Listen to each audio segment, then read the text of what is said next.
Tout d'abord, avant de commencer cette vidéo, je tenais à m'excuser pour la voix que j'ai pendant la vidéo. C'est tout simplement parce que je suis malade et je m'en excuse. Voilà. Sinon, bonne vidéo. Hey, salut à tous! Vous en avez marre de voir des vidéos avec des thèmes glauques et qui parfois font peur? Eh bien, dans cette vidéo, pour changer un peu, vous allez voir des choses glauques et qui font peur. Bon, promis, la prochaine vidéo portera sur un thème un peu plus joyeux. Bon, comme vous avez vu par le titre, cette vidéo porte sur 5 malédictions vraiment troublantes qui ont marqué beaucoup de personnes, même plusieurs années après. La malédiction du pharaon, appelée aussi malédiction de Toutankhamon, a pris naissance au début du XXe siècle. En 1922, l'archéologue anglais Howard Carter fait une formidable découverte.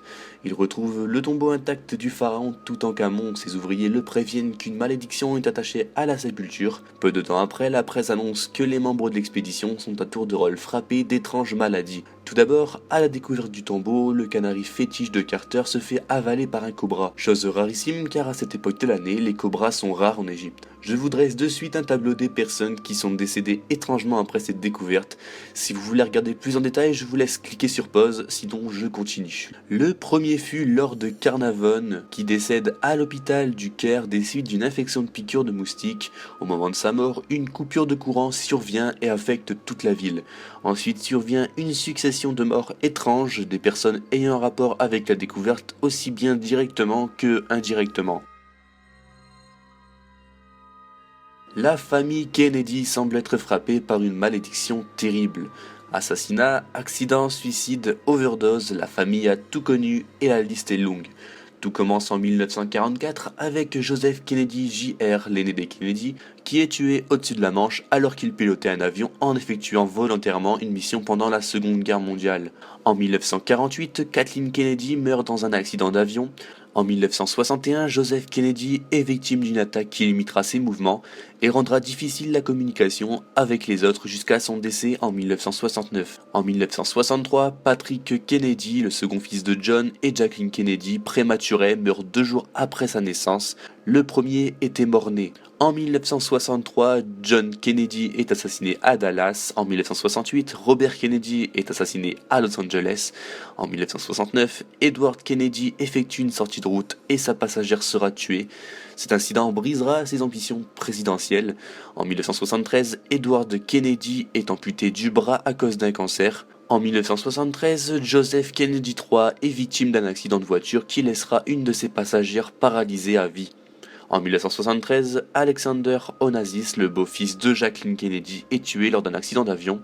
En 1997, Michael Kennedy décède après un accident de ski. En 1999, John Kennedy, sa femme Caroline et sa belle-sœur Lorraine meurent dans le crash d'avion qu'ils pilotaient dans l'océan Atlantique. Les Kennedy avaient connu de multiples accidents de voiture et d'avion en 1963. La famille a-t-elle subi une sorte de malédiction par quelqu'un ou quelque chose quelque part? Serait-il maudit ou serait-ce une coïncidence? En tout cas, si c'est une coïncidence, on peut dire que les Kennedy n'ont pas vraiment été chanceux.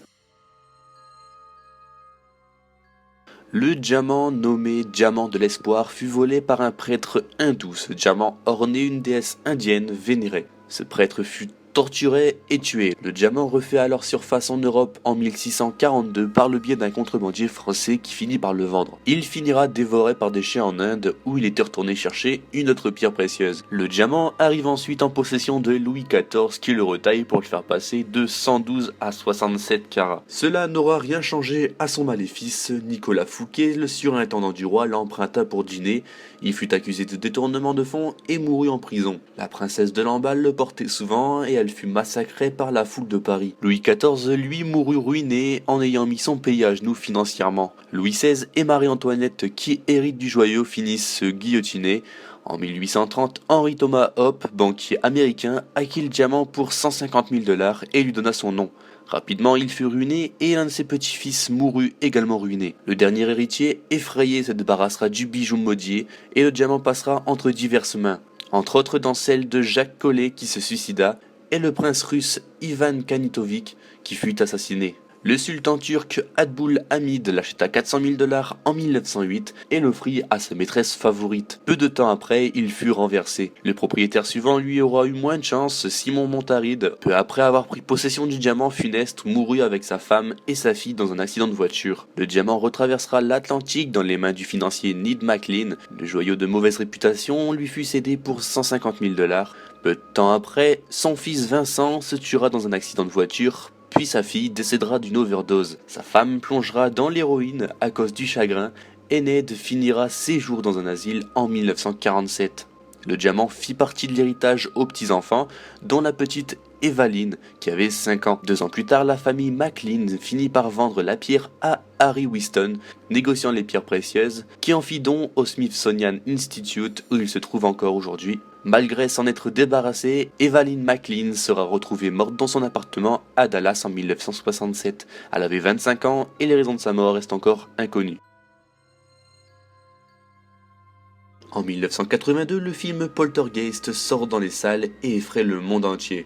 Le film raconte l'histoire d'une famille américaine dont la maison est construite sur un cimetière et qui voit sa vie bouleversée par des manifestations surnaturelles. Le film est un succès planétaire mais la réalité paraît beaucoup plus sombre. Une série de terribles événements va semer la confusion sur le tournage de cette saga.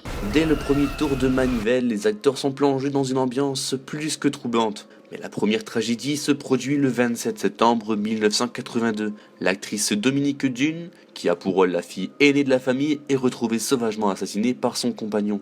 La production met tout de même par la suite un Poltergeist 2, mais l'équipe va constater que la malédiction qui plane sur Poltergeist est bien réelle. La production décide alors de pratiquer un exorcisme sur les lieux du tournage, mais malheureusement cet exorcisme ne suffira pas.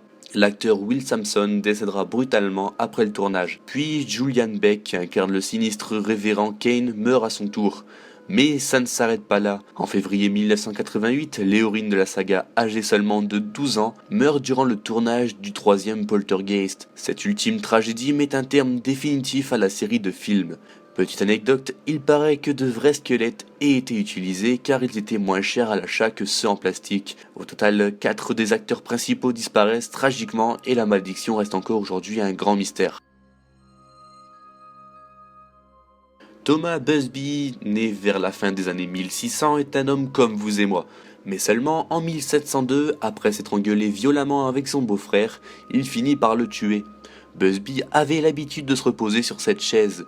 Puis après l'assassinat de son beau-frère, il décide d'aller cacher le corps dans les bois. Peu de temps après, le corps fut retrouvé et des témoins affirment avoir entendu la dispute. La police se rend alors au domicile de Thomas et l'arrête. Il fut condamné à mort, mais avant sa mort, il n'arrêtait pas de crier « Quiconque s'assoira sur ma chaise mourra d'une mort affreuse ».